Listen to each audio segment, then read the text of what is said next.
Hello everyone, welcome to cam point. और आज हम complete previous year paper solution का पार्ट सेकंड डिस्कस करेंगे, जो कि पेपर हमारा इनऑर्गेनिक केमिस्ट्री का है, बीएससी 5th सेम का। तो चलिए शुरू करते हैं।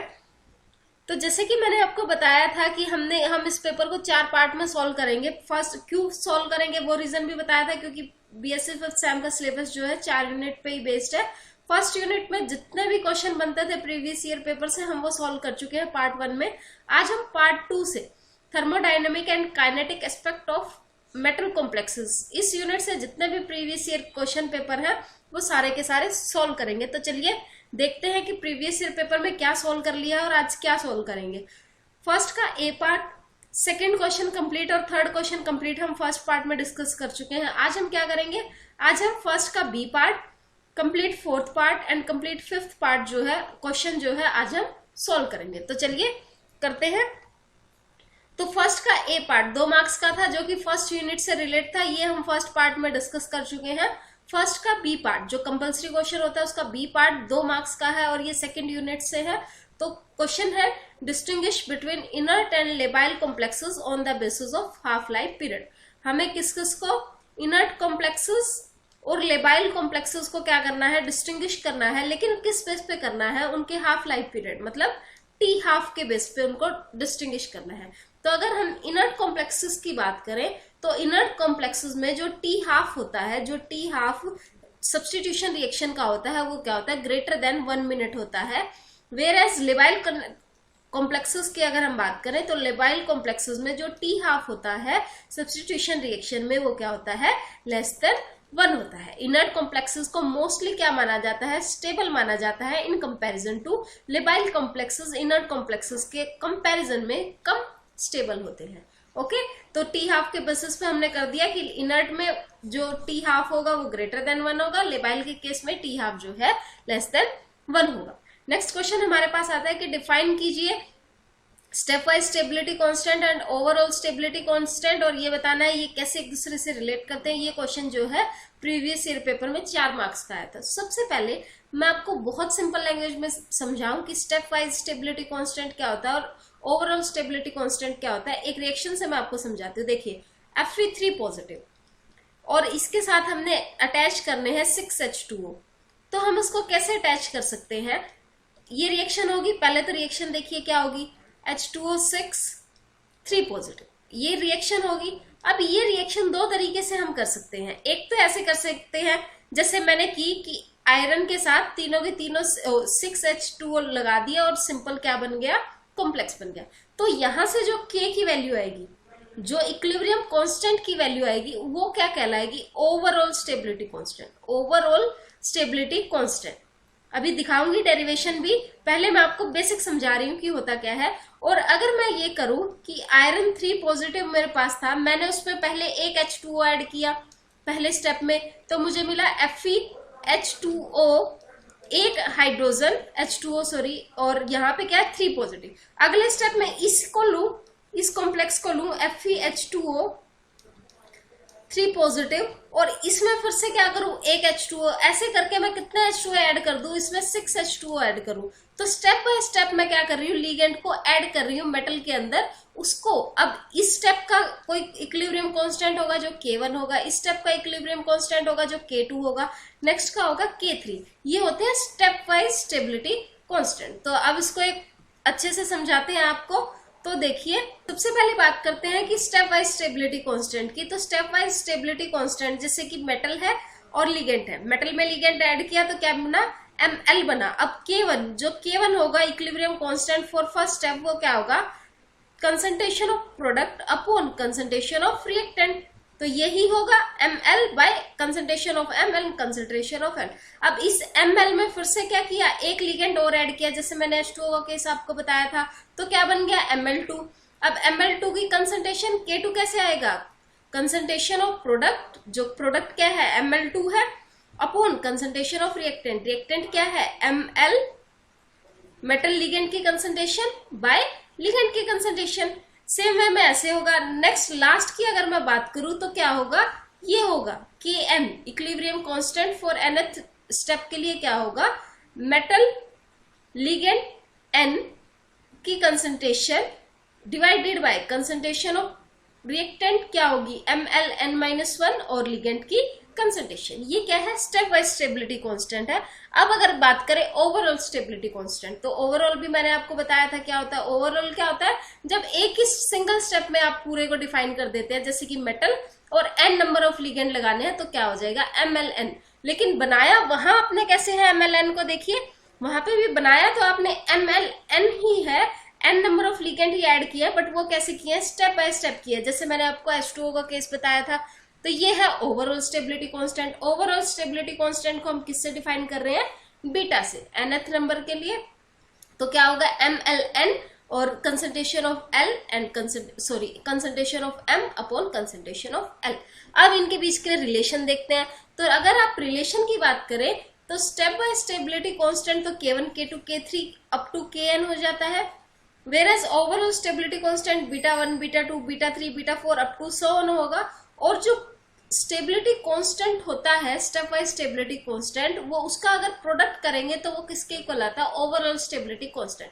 अब जैसे β1 इक्वल होगा K1 के, β2 ओवरऑल स्टेबिलिटी कांस्टेंट। अब देखिए दो स्टेप का stability constant overall stability constant बराबर तो होगा, इन दोनों को अगर मैं प्रोडक्ट कर दूं तो ओवरऑल स्टेबिलिटी कांस्टेंट ही तो आएगा।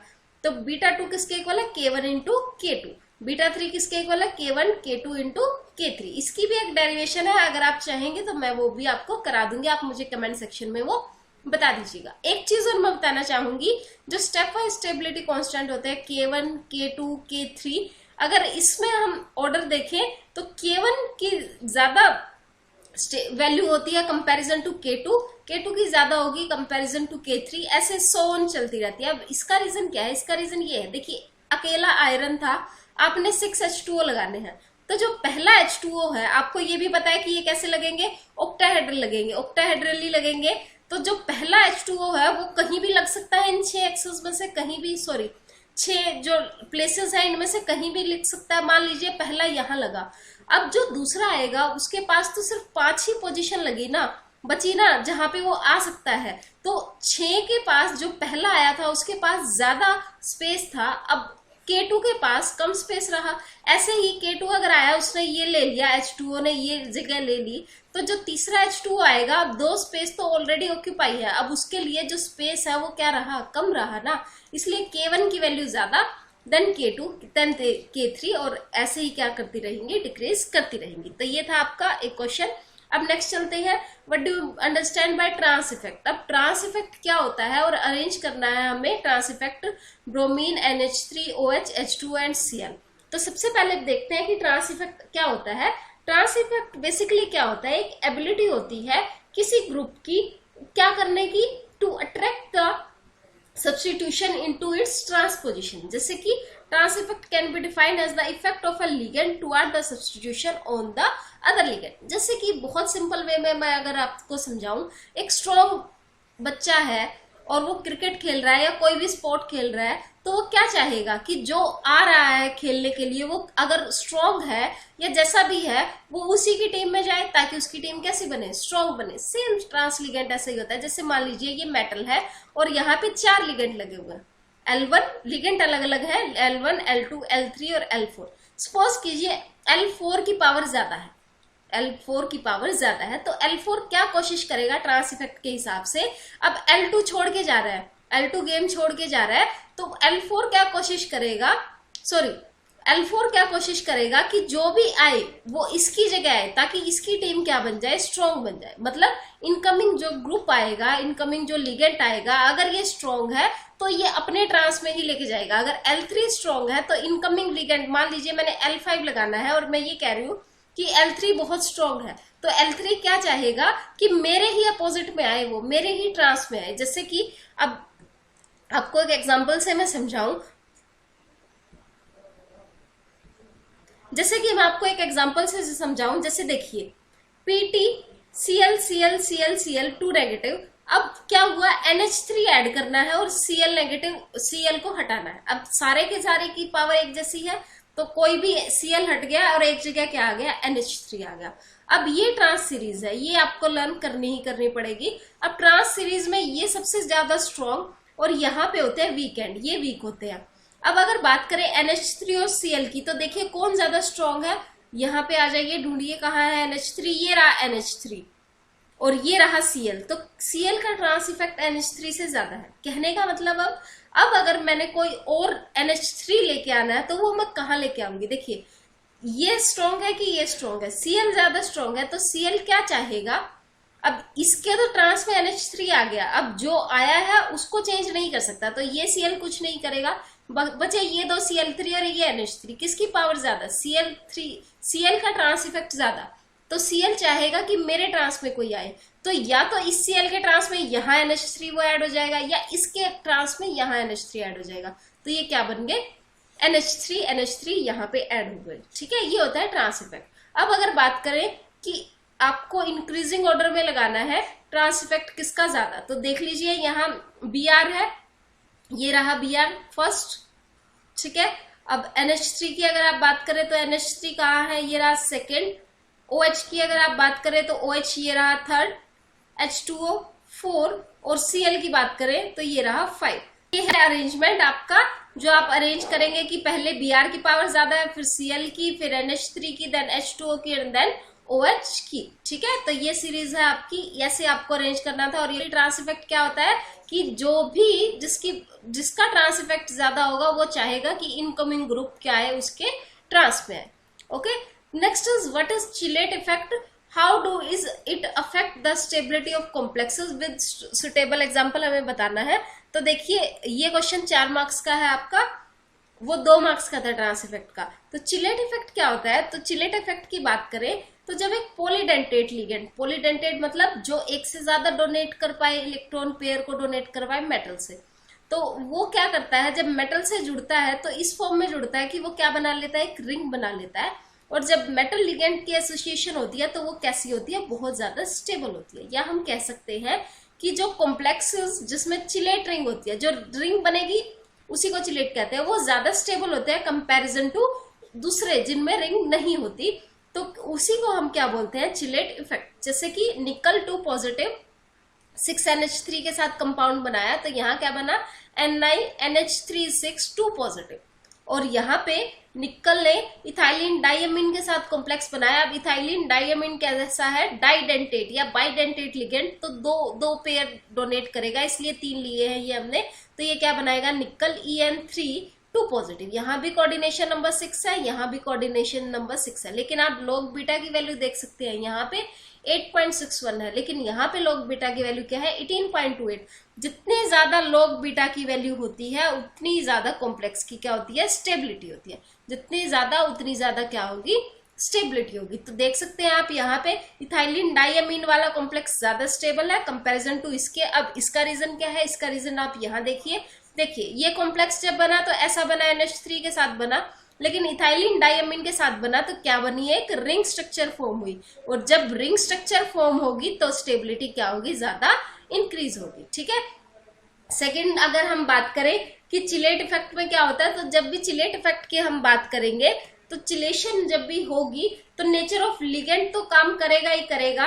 हम और भी बातें कर सकते हैं, जैसे कि जितनी ज्यादा रिंग बनेगी कॉम्प्लेक्स में उतनी ज्यादा क्या होगी, स्टेबिलिटी आएगी। जितनी ज्यादा रिंग होगी उतनी ज्यादा स्टेबिलिटी आएगी। बट अगर तो कोई भी अनसेचुरेशन नहीं है, अगर डबल बॉन्ड नहीं है, तो 5 मेंबर रिंग जो है वो क्या होती है, ज्यादा स्टेबल। अगर कोई भी डबल बॉन्ड नहीं है तो 5 मेंबर रिंग क्या होती है, ज्यादा स्टेबल। बट अगर अनसेचुरेशन आ जाती है, या हम यूं कहें कि सेचुरेटेड कंपाउंड आ जाता है, तो 6 मेंबर रिंग क्या होती है, ज्यादा स्टेबल होती है कंपैरिजन टू सभी रिंग्स के।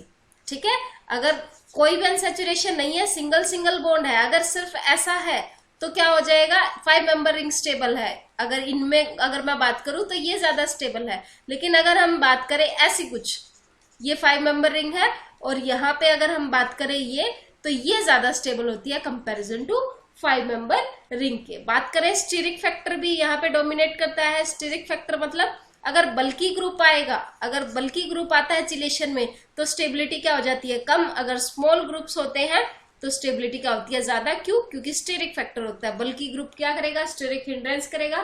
स्टीरिक हिंड्रेंस की वजह से क्या होगा, दूर दूर जाएंगे और जिसकी वजह से क्या आएगी, अनस्टेबिलिटी आएगी। तो ये सारे फैक्टर्स थे जो चिलेशन इफेक्ट को चिलेशन में काम आते हैं।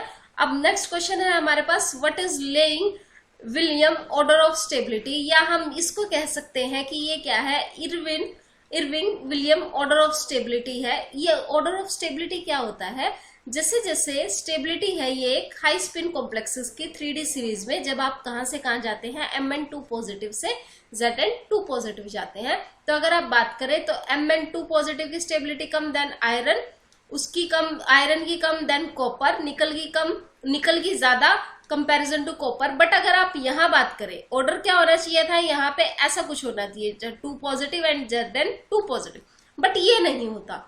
सीरीज तो यही चलती आ रही है ना कि जो अगला एटॉमिक नंबर वाला है वो ज्यादा स्टेबल है, बट यहाँ पे Cu2 पॉजिटिव ज्यादा स्टेबल हो जाता है इन कंपैरिजन टू जिंक।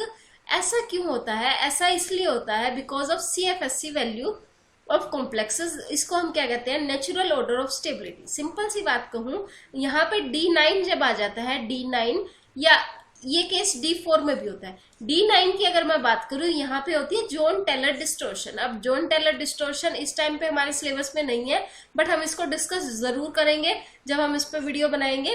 तो ये जॉन टेलर डिस्टोर्शन की वजह से क्या होती है, Cu2 पॉजिटिव की CFSC ज्यादा होती है और उतना ही ज्यादा ये क्या होता है, स्टेबल होता है। तो ये क्वेश्चन हमारा कितने मार्क्स का आया था एग्जाम में, 2 मार्क्स का आया था। सो थैंक यू, होप आपको आज का ये कॉन्सेप्ट समझ आया। अगर आपको ये कॉन्सेप्ट समझ आया तो इस वीडियो को लाइक शेयर करें, इस चैनल को सब्सक्राइब करें। और एक और चीज, अगर आप चाहते हैं मैं और प्रीवियस ईयर पेपर आपके लिए सॉल्व करूं तो आप मुझे मेल कर सकते हैं। अगर आप इंटरेस्टेड है तो मैं कमेंट में आपको उसका एड्रेस दे दूंगी। Thank you, thanks a lot, have a nice day.